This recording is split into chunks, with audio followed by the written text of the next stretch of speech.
Nous allons commencer par la citation. L'armée américaine perdait son avantage. Après l'Iran, tout le monde le sait. C'était le titre choc d'un récent article d'opinion du comité éditorial du New York Times, avançant le genre d'allégation que personne au gouvernement américain ne veut entendre. Le comité affirmait que les États-Unis dépensent environ $1 billion par an pour leur armée, soit plus de 100 fois plus que l'Iran, et disposent de technologies militaires avancées qui font rêver les généraux iraniens. Washington aurait donc dû obtenir une victoire écrasante dans la guerre. Lors de la première semaine de guerre, les États-Unis paraissaient en réussir. L'Amérique et Israël ont éliminé une grande partie des dirigeants iraniens et de son infrastructure militaire. L'aspect militaire n'est pas le seul enjeu. Les forces combinées ont semé le chaos dans l'économie iranienne en attaquant dépôts de carburant, aciéries et installations pharmaceutiques. Pourtant, Téhéran a su riposter. Elle a attaqué les alliés américains, dont les Émirats arabes unis, pendant le cessez-le-feu.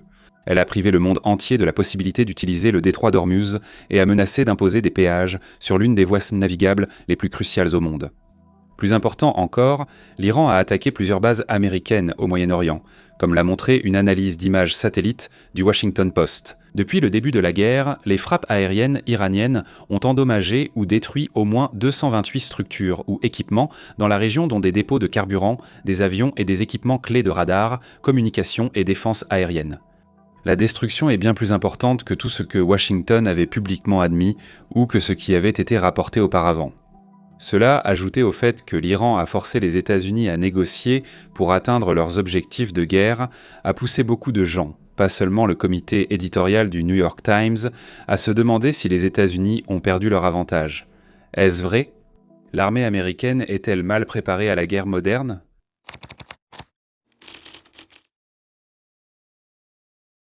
L'armée américaine est sans doute la force militaire la plus puissante du monde.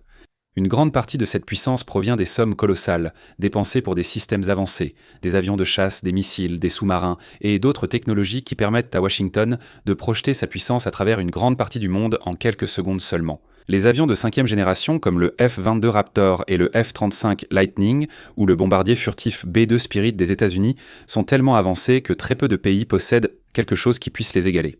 Les sous-marins nucléaires de classe Virginia sont très furtifs, mènent des missions de renseignement sensibles et disposent de mondes de missiles de croisière Tomahawk. En parlant de missiles, l'Amérique détient l'un des arsenaux de missiles les plus vastes au monde. Du Tomahawk, missile de croisière subsonique longue portée pour frappe de précision sur cible de grande valeur, au Dark Eagle, arme hypersonique longue portée récemment développée. Nous énumérons tout cela non seulement parce que notre équipe Warfront est clairement composée de passionnés, mais aussi pour souligner à quel point les États-Unis disposent d'une puissance de feu avancée. Mais même si tout cela est extrêmement impressionnant, de nombreux experts estiment qu'ils sont mieux adaptés aux champs de bataille d'hier qu'à ceux d'aujourd'hui. Le champ de bataille actuel appartient aux drones, un changement amorcé après la guerre de la Russie contre l'Ukraine. À l'invasion russe de février 2022, beaucoup pensaient que les défenses aériennes ukrainiennes seraient détruites en quelques jours. La Russie possédait l'une des plus grandes forces aériennes de la planète et l'on supposait qu'elle écraserait simplement tout sur son passage. Mais cela ne s'est pas produit. Les défenseurs ukrainiens ont infligé des pertes si sévères aux appareils russes lors des premières semaines que Moscou a été contraint de retirer sa flotte aérienne des lignes de front, s'appuyant plutôt sur des missiles guidés lancés à des dizaines de kilomètres de distance. L'Ukraine ne pouvait espérer dominer l'espace aérien contre la Russie avec sa petite flotte de vieux avions face au système de défense aérienne russe efficace. Les efforts de l'Ukraine pour moderniser et développer sa force aérienne ont aussi rencontré de sérieux obstacles, dont un manque de pilotes qualifiés. L'Ukraine a aussi connu une forte pénurie d'obus d'artillerie au début de la guerre, rendant une alternative indispensable. Ainsi, les deux camps se sont tournés vers les drones, avec des conséquences dévastatrices. Sephora Fried, chercheuse au Hudson Institute, a estimé que les drones sont responsables de jusqu'à 75% des pertes au combat des deux côtés du conflit. Des responsables occidentaux, s'exprimant en privé auprès de Warfront, ont estimé un chiffre encore plus élevé, entre 87 et 95%. L'Iran, de son côté, observait tout cela avec une extrême attention. Téhéran avait commencé à développer sa propre industrie de drones dans les années 80, dans le cadre d'un plan plus large visant à relancer son industrie militaire locale et à maintenir sa place dans la hiérarchie régionale du pouvoir. À la mi-2022, l'Iran livrait des drones et envoyait des instructeurs à Moscou pour former les Russes à leur utilisation. Cet arrangement a offert à l'Iran quelque chose d'inestimable, des retours en temps réel du champ de bataille sur la performance de ces drones face à de véritables systèmes de défense aérienne, sur la façon dont les défenseurs s'adaptaient et sur les modifications nécessaires. Des soldats ukrainiens ont déclaré à PBS que les drones iraniens utilisés par la Russie évoluent constamment. Les nouveaux modèles ont vu la taille des ogives doubler et l'introduction de moteurs à réaction, ce qui a permis d'atteindre des vitesses de pointe proches de 500 km/h, et l'Iran a appliqué les leçons tirées de la guerre en Ukraine dans son conflit contre Washington et Jérusalem. Les drones sont difficiles à gérer en raison de leur coût, de leur capacité à être produits à grande échelle et de leur mode d'utilisation. Le Shahed 136, l'un des principaux drones de l'arsenal iranien, coûte entre 10 000 et 50 000 $ l'unité, avec une portée estimée jusqu'à 2500 km et une charge utile d'environ 50 kg. À ce prix-là, ils peuvent être stockés par dizaines de milliers, et étant donné qu'ils sont souvent utilisés en essaim massif aux côtés de missiles balistiques, ils peuvent rapidement devenir un problème majeur pour n'importe quel adversaire. Surtout si cet adversaire a investi des milliards de dollars dans le développement d'un système mieux équipé pour gérer les menaces de missiles conventionnels. L'Amérique et Israël ont créé des défenses aériennes multicouches pour détecter et intercepter les projectiles ennemis. Cela inclut le dôme de fer, la fronde de David, les systèmes Arrow d'Israël, ainsi que les homologues américains comme Aegis, Patriot et THAAD. Chaque système a ses propres atouts, et lorsqu'ils sont déployés ensemble, ils créent l'une des barrières les plus puissantes de la planète. Ces systèmes sont excellents pour intercepter les missiles, mais comme l'a expliqué Michael Armstrong, professeur associé en recherche opérationnelle à l'université Brock, au Globe and Mail, ils sont inefficaces face aux drones. Une partie de cette inefficacité vient d'un déséquilibre des coûts. Comme nous l'avons mentionné précédemment, un seul drone Shahed 136 peut coûter entre 10 000 et 50 000 $. Les intercepteurs, en revanche, ne sont pas aussi bon marché. Un rapport présenté au Congrès a indiqué que chaque intercepteur THAAD coûte 12,7 millions de $, tandis que les missiles Patriot coûtent 4 millions de $ par tir. Même si l'on prend le coût le plus élevé du Shahed, soit 50 000 $, cela signifie que l'Iran peut construire jusqu'à 80 drones pour chaque intercepteur Patriot tiré par les États-Unis. Pour citer le professeur Armstrong, un intercepteur à plusieurs millions de dollars se justifie économiquement si vous essayez de vous défendre contre un missile de croisière à plusieurs millions de dollars, ou un missile balistique à plusieurs millions de dollars. Cela ne se justifie pas économiquement lorsque vous essayez de vous défendre contre 10 ou 50 drones bon marché. Ce déséquilibre des coûts, l'Iran ne le doit pas au hasard. Ne pouvant rivaliser avec les armes américaines, l'Iran a conçu des systèmes pour infliger des coups élevés à Washington en cas d'attaque. Et même si les drones constituent une part importante de cette stratégie de guerre asymétrique, ils n'en sont qu'un élément. Un autre problème est le réseau de groupes supplétifs de l'Iran, qui comprend le Hezbollah au Liban, plusieurs milices chiites en Irak, les Houthis au Yémen et le Hamas à Gaza. Malgré leurs difficultés depuis les attaques du 7 octobre, ces groupes par procuration demeurent redoutables. Depuis le début de la dernière phase de la guerre, le Hezbollah combat Israël sur le terrain au Liban, et les Houthis utilisent leur capacité à menacer le détroit de Bab el-Mandeb en mer Rouge comme moyen de pression contre toute attaque majeure contre l'Iran. Si la guerre s'intensifie jusqu'à une invasion terrestre, que beaucoup considèrent comme le seul moyen pour les États-Unis de mener pleinement à bien le changement de régime qu'ils semblent toujours privilégier en privé, ces groupes par procuration ouvriraient de nouveaux fronts et disperseraient les forces américaines. Le pire, c'est que l'Iran n'est pas le seul à pouvoir utiliser ces tactiques. Tout adversaire motivé, avec une production bon marché et des partenaires régionaux, peut reproduire ce modèle. L'Iran est l'un des rares pays ayant déjà préparé le terrain pour ce type de guerre, mais ces leçons valent pour toute nation pouvant financer une armée importante. Abattre des drones bon marché avec un stock limité d'intercepteurs coûtant plusieurs millions de dollars n'est déjà pas viable contre un adversaire comme l'Iran. Cela devient totalement impensable face à un adversaire bien plus grand. La Chine dispose déjà d'une industrie de drones bien supérieure à celle de l'Iran. Pékin influence un réseau de partenaires régionaux et d'États clients qu'il a mis des décennies à développer, tout en collectant des données sur les armes américaines et israéliennes durant cette guerre. Ces données permettront à la Chine d'améliorer ses capacités pour de futurs conflits à Taïwan et en mer de Chine méridionale. La guerre avec l'Iran a, en d'autres termes, offert à chaque adversaire futur un manuel opérationnel détaillé sur la manière de contrer l'armée la plus coûteuse du monde. Toutefois, les changements sur le champ de bataille ne sont pas les seuls à avoir rendu l'armée américaine moins compétitive. Une part du problème est interne. Avant d'aborder les problèmes internes de l'Amérique, parlons brièvement de France.co, site premium de notre équipe, ses publications écrites et sa plateforme de référence pour l'analyse des conflits mondiaux. Sur France.co, notre équipe collabore avec des journalistes primés et des experts pour offrir des analyses majeures sur les conflits et la géopolitique mondiale. Nous offrons chaque semaine des vidéos exclusives et notre rubrique Briefing Room, une sélection du samedi d'actualité peu médiatisée venue du monde entier. Sur France, nous offrons chaque semaine des contenus gratuits, dont notre newsletter bi-hebdomadaire War France Weekly sur les conflits mondiaux. Le mieux, c'est que France.co coûte seulement quelques dollars par mois ou $50 par an. Visitez le site et abonnez-vous si cela vous intéresse. Maintenant, retour aux États-Unis. Dans le dernier chapitre, nous avons évoqué l'argent que Washington dépensait pour intercepter des missiles et drones bon marché. Nous n'avons pas précisé que les stocks de ces intercepteurs essentiels s'épuisent dangereusement. Selon les estimations de Payne Institute, au cours des 16 premiers jours de l'opération Epic Fury, les États-Unis ont tiré 198 intercepteurs FAD, soit environ 40% de tout l'inventaire national, ainsi que 402 missiles Patriot. Les États-Unis ont également tiré 320 missiles de frappe de précision et missiles d'attaque au cours des 16 premiers jours, soit près de la moitié de l'inventaire combiné. Le problème est à la fois la rapidité d'utilisation de ces stocks et la lenteur de leur remplacement. Le Centre d'études stratégiques et internationales a estimé qu'il faudrait aux États-Unis entre 1 et 4 ans pour reconstituer 7 munitions principales à leur niveau d'avant-guerre. Et même si cela peut déjà sembler être un problème majeur, les stocks d'intercepteurs américains d'avant-guerre étaient déjà jugés insuffisants pour affronter un adversaire de même niveau comme la Chine. Avant la guerre, la société de technologie de défense Lockheed Martin produisait environ 96 intercepteurs FAD par an. Depuis, le Pentagone a conclu un accord-cadre avec l'entreprise pour quadrupler ce chiffre à 400 par an. Comme l'a déclaré Kelly Gricko, chercheur principal au centre Stimson au Military Times, on ne peut pas remplacer ce type de missile du jour au lendemain. Cela prendrait des années. Augmenter la production de missiles. Tchad impose à chaque fournisseur de la chaîne d'approvisionnement d'accroître sa propre production pour suivre la demande, y compris les fabricants de propergol solides, dont la production constitue déjà, selon Caliber Defense, un goulot d'étranglement pour divers programmes de missiles. Les analystes ont aussi mentionné la rareté de minéraux essentiels comme galléon et germania, largement contrôlés par la Chine, comme un frein à l'augmentation rapide de la production.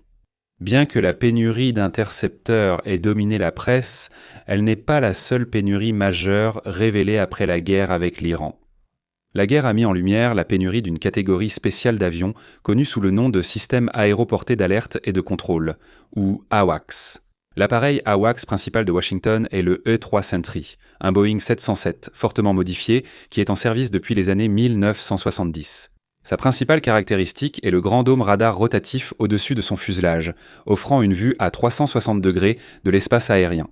Ce radar a une portée de plus de 370 km et, combiné à un système d'identification ami ou ennemi, il peut identifier et suivre les avions ennemis et alliés, même lorsqu'ils volent si bas que les radars au sol peuvent les perdre.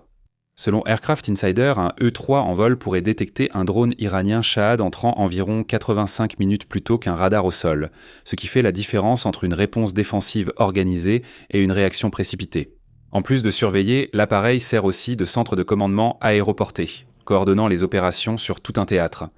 Heather Penny, ex-pilote de F-16 et aujourd'hui à l'Institut Mitchell pour les études aérospatiales, a comparé le rôle de l'E-3 à celui d'un joueur d'échecs. Ils sont le maître d'échecs, tandis que les pilotes de chasse sont les fous. Compte tenu de leur importance, la destruction par l'Iran de l'un d'entre eux lors d'une frappe ciblée sur la base aérienne Prince Sultan en Arabie Saoudite est un revers. Andreas Krieg, maître de conférence à King's College de Londres, a déclaré à NBC News que cette attaque s'inscrivait dans la stratégie de Téhéran visant à affaiblir le réseau d'alerte précoce établi par les États-Unis dans la région depuis des décennies. Il a ajouté que la destruction de ces plateformes affaiblit encore les capacités monétaires américaines. La gravité du problème s'accentue car la flotte américaine de E-3 est passée de 32 avions en 2015 à 16 aujourd'hui.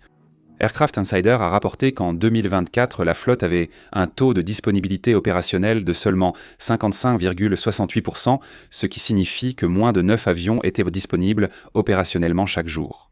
Perdre un appareil lors d'une attaque de drone iranien est un revers difficile à surmonter. Le remplaçant le plus proche est le E-2D Hawkeye, un avion plus petit qui offre une couverture bien moins complète. Et le remplaçant prévu à long terme du U-3, le Boeing Isept Wedgetail, a suscité la controverse avec le secrétaire à la défense Pete Hegseth qui a annulé la commande initiale avant que le Congrès n'intervienne. Dans le budget récemment publié du Pentagone pour l'an prochain, le programme E-Sept n'a reçu aucun nouveau financement. Outre les pénuries, la question des priorités se pose aussi. Prenez l'USS Gerald R. Ford, le tout dernier porte-avions américain, déployé pour la première fois en 2022 après plus de 10 ans de construction et de retard. Le navire dispose de fonctionnalités avancées, dont de nouveaux réacteurs nucléaires et des catapultes électromagnétiques pour lancer les avions. Selon le New York Times, il est plus efficace que les porte-avions de la classe Nimitz qu'il est censé remplacer. Et tout cela pour le prix, très modique, de 13 milliards de dollars par navire. Le Times affirme que, bien que ces navires soient efficaces contre des pays faibles comme le Venezuela, ils restent vulnérables aux nouvelles attaques. La Chine dispose d'environ 600 armes hypersoniques dont beaucoup sont spécialement conçues pour détruire les porte-avions, et d'autres pays ont des sous-marins diesel électriques silencieux capables de couler des porte-avions américains. Pour sa part, Washington n'a pas encore déployé un seul missile hypersonique. Dans de nombreux jeux de guerre, des navires comme le Ford sont souvent détruits, mais la marine prévoit quand même de construire au moins 9 autres porte-avions de cette classe dans les prochaines décennies. Dans une interview exclusive avec l'équipe de Warfronts, Tyler Saltzman, ancien officier de l'armée et PDG de Edge Runner IA, affirme que de telles dépenses sont essentielles pour permettre aux États-Unis de submerger et de dominer leurs adversaires en utilisant des plateformes haut de gamme. Reste à voir si cette façon de penser tiendra à l'avenir. Seul le temps nous le dira. En dehors des priorités de Washington, nous devons également aborder le gaspillage au sein de l'armée américaine. En 2020, la marine avait un plan simple pour construire sa prochaine flotte de petits navires de guerre, la classe Constellation. Prendre une conception européenne et le construire en Amérique, mais la marine apportait des modifications constantes, ce qui faisait que les constructeurs de navires et la chaîne d'approvisionnement n'arrivaient tout simplement pas à suivre. En 2025, la marine avait modifié 85% de la conception initiale et finirait par annuler le projet après avoir dépensé 3,5 milliards de dollars sans qu'aucun navire ne soit construit. Et on va le répéter, juste pour souligner à quel point ces chiffres sont insensés. De 2020 à 2025, la marine a dépensé 3,5 milliards de dollars essentiellement pour examiner des conceptions de navires, puis ne rien construire du tout. Au final, seulement 2 navires de la classe Constellation entreront en service. Ils sont en construction et il n'y a pas lieu de les abandonner maintenant. Ce n'est pas un cas isolé. Au cours des 35 dernières années, la marine américaine a mis en service une demi-douzaine de nouveaux types de navires, et la plupart d'entre eux ont dépassé le budget de plusieurs milliards et ont pris des années de retard, tout en étant en dessous des attentes initiales. Bien qu'il serait facile de présenter cela simplement comme un échec d'une armée dépensière à qui l'on garantit des centaines de milliards de dollars chaque année et qui ne ressent pas le besoin d'être prudente avec l'argent. Une partie de la responsabilité incombe aux entreprises chargées de fabriquer réellement ces armes.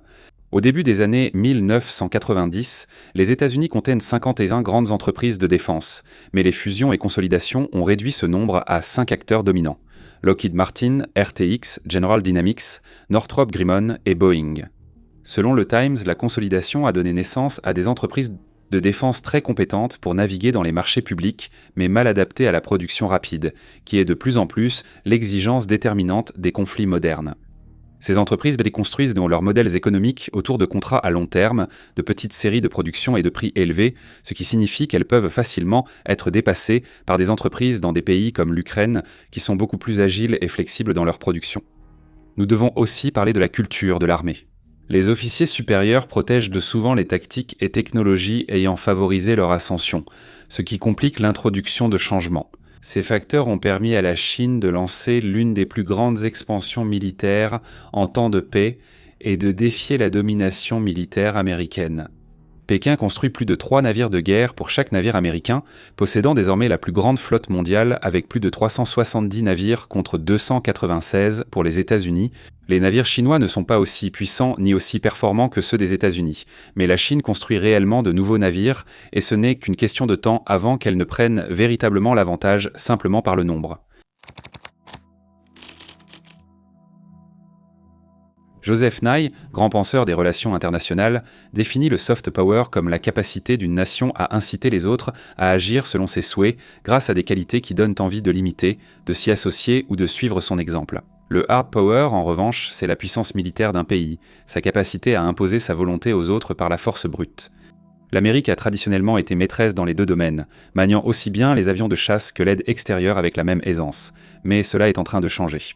Dans un article récent de Foreign Policy, Stephen Walt, professeur de relations internationales à Harvard, a écrit ceci. L'approche de politique étrangère de l'administration Trump se distingue par sa foi totale en la puissance militaire américaine et son mépris du soft power. Il est difficile de nier que l'administration Trump méprise le soft power vu certaines de ses actions. L'administration a vidé l'USAID de sa substance, supprimant environ 86% de ses programmes d'aide étrangère et coupant près de 60 milliards de dollars de financement qui aidaient des populations dans environ 130 pays. Une étude publiée dans le journal médical The Lancet a estimé que si ces coupes n'étaient pas annulées, la réduction de l'aide mondiale entraînerait au moins 9,4 millions de décès supplémentaires d'ici 2030, soit 9,4 millions de personnes qui seraient autrement en vie. Le Center for Strategic and International Studies note que ces coupes ont fortement réduit l'influence américaine à l'ONU et privé Washington d'un outil diplomatique majeur. Et il y a aussi le Groenland. Donald Trump avait envisagé d'acheter l'île lors de son premier mandat, mais l'idée avait été rejetée comme une lubie. De retour à la Maison-Blanche en 2025, il a montré son sérieux concernant cette acquisition. Washington juge depuis longtemps le Groenland stratégique pour sa position arctique et sa proximité des corridors maritimes et militaires clés. Le Danemark a refusé de vendre et la réaction de Donald Trump a été de pousser l'Europe au bord du conflit. Des sources européennes affirment que la crise était si grave que les troupes danoises et leurs alliés européens étaient prêtes à mourir pour résister à une invasion américaine. Et l'Europe n'a réussi à faire reculer les États-Unis qu'en présentant ce qui équivalait à un pacte de suicide financier, conçu pour faire sombrer à la fois l'économie américaine et l'économie européenne.